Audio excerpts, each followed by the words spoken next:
Bismillahirrahmanirrahim. Assalamualaikum warahmatullahi wabarakatuh.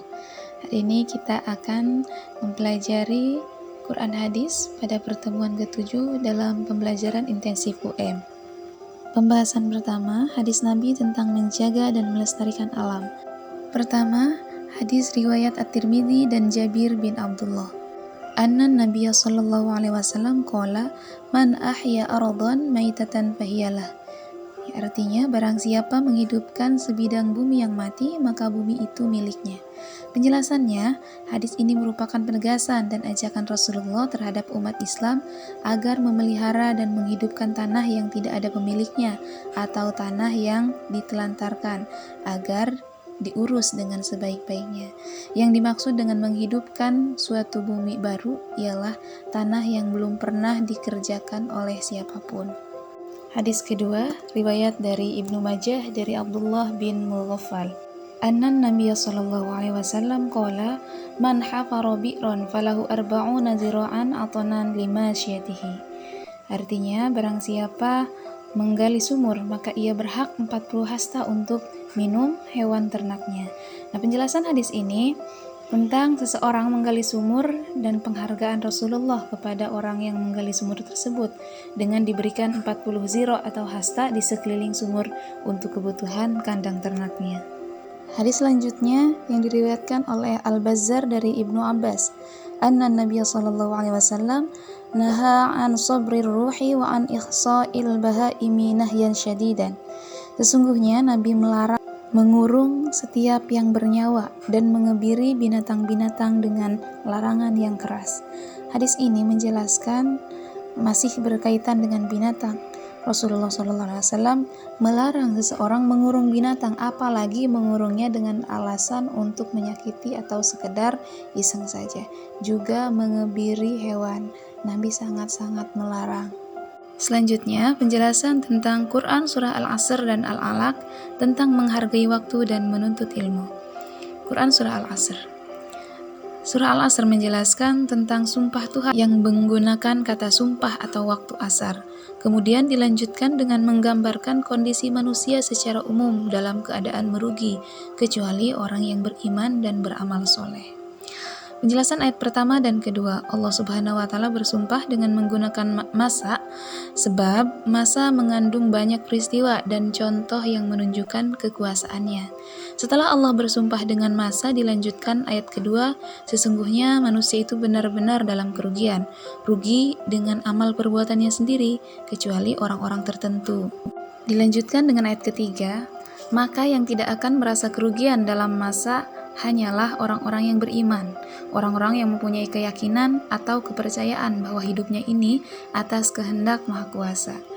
Juga orang yang selalu berwasiat antara sesama agar berpegang pada kebenaran-kebenaran dan kebaikan. Kemudian mereka saling mewasiatkan antara sesama kepada kesabaran dan pengendalian diri untuk tidak berbuat maksiat, yang biasanya disenangi manusia, yang nalurinya senang terhadap hal-hal yang seperti itu. Selanjutnya Quran Surah Al-Alaq. Surah Al-Alaq ayat 1-5 adalah surah yang pertama kali diturunkan di Mekah, yang seluruhnya terdiri dari 19 ayat. Penjelasan ayat pertama dan kedua, Nabi Muhammad SAW disuruh membaca wahyu yang akan diturunkan kepada beliau atas nama Allah, Tuhan yang telah menciptakan, yaitu menciptakan manusia dari segumpal darah. Penjelasan ayat ketiga sampai kelima. Pada ayat ini, Nabi SAW disuruh membaca atas nama Tuhan.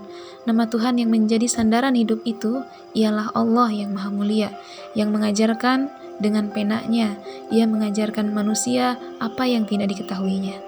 Penjelasan ayat ke-6 sampai ke-8. Ketiga ayat ini sebagai peringatan awal bahwa Nabi Muhammad SAW akan menghadapi tugas yang besar sebagai Rasulullah. Dia akan berhadapan dengan manusia, dan manusia pada umumnya mempunyai sifat yang buruk.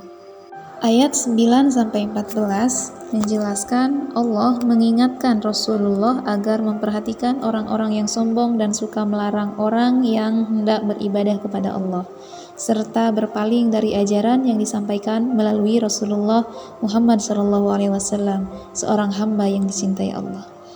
Ayat 15-19, Ayat 15-19 menjelaskan bahwa orang yang selalu melarang orang beribadah atau mendekatkan diri kepada Allah akan diseret ke dalam neraka melalui ubun-ubunnya.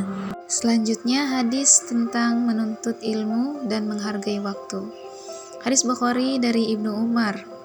Wa an Ibni Umar radhiyallahu anhuma qala akhadha Rasulullah sallallahu alaihi wasallam bimankihi faqala kun fid dunya ka'annaka gharibun aw 'abirin sabili wa kana Ibnu Umar radhiyallahu anhuma yaqulu idza amsayta fala tantadhirus sabah wa idza asbahta fala tantadhirul masa wa khudh min sihhatika limaradika wa min hayatika limautika rawahul Bukhari. Dari Ibnu Umar radhiyallahu anhuma, beliau berkata, Rasulullah shallallahu alaihi wasallam pernah memegang kedua pundakku seraya berkata, jadikanlah engkau dunia seperti orang asing atau musafir. Ibnu Umar berkata, jika engkau berada di sore hari, jangan menunggu datangnya pagi, dan jika engkau berada pada waktu pagi, jangan menunggu datangnya sore. Pergunakanlah masa sehatmu sebelum masa sakitmu, dan masa hidupmu sebelum matimu. Nah, penjelasan hadis ini adalah, ini hadis diriwayatkan oleh Ibnu Umar berisi nasihat Nabi Shallallahu Alaihi Wasallam kepada beliau. Hadis ini dapat menghidupkan hati karena di dalamnya terdapat peringatan untuk menjauhkan diri dari tipuan dunia, masa muda, masa sehat, umur, dan sebagainya. Hadis yang kedua, hadis riwayat Ibnu Majah dari Anas bin Malik. Anas bin Malik qala Rasulullah sallallahu alaihi wasallam talabul ilmi faridatun ala kulli muslimin. Hadis ini merupakan penjelasan Rasul bahwa menuntut ilmu itu wajib bagi kaum muslimin. Dengan menuntut ilmu, seseorang akan memperoleh pengetahuan yang nantinya akan dapat menentukan kualitas hidupnya. Selanjutnya, pembahasan tentang hukum bacaan mad lazim mukhaffaf kilmi. Lazim artinya harus, mukhaffaf artinya diringankan. Jadi mad lazim mukhaffaf kilmi adalah huruf mad yang diiringi atau disambung oleh huruf mati yang dibacanya 3 alif atau 6 harokat. Contoh kata al-ana, ya, karena sebelumnya diiringi oleh hamzah istifham, kemudian digabungkan jadilah bacaannya 3 alif atau 6 harokat. Al-ana, seperti itu. Jadi bukan al-ana lagi, tapi al-ana. Nah, itulah yang disebut dengan mad lazim mukhaffaf kilmi. Nah, yang kedua, mad lazim mutsaqal kilmi. Kalau mutsaqal itu artinya diberatkan. Kalau mukhaffaf ringan, mutsaqal berat. Nah, kalau mutsaqal ini mad tabi'i, tapi kemudian diiringi dengan tasydid, makanya diberatkan. Jadi maknanya adalah mad lazim mutsaqal kilmi apabila ada mad tabi'i bertemu dengan huruf yang bertasydid dalam satu kata, dan cara bacanya 3 alif atau 6 harokat. Contoh, walau